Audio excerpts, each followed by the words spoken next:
is Elijah, and in this tutorial I want to show you how to change color of your background in Premiere Pro. It's really simple. First thing you will need to do is click on your clip, go ahead to Lumetri color, then click this curves drop down, go down until you see hue versus hue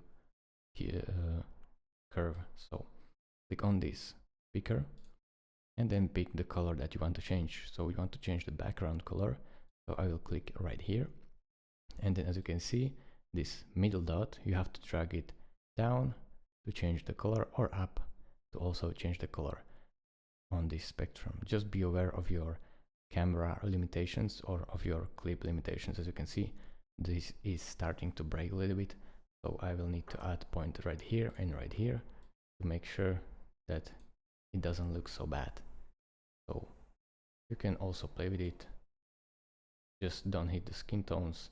You can see now it changed the foreground as well, so I will reset it by double tapping, and now click only in here and change the color, for example to this green, from this yellow to green, or to this reddish color. Thank you guys for watching, thank you so much, and I will see you in the next tutorial. Bye bye.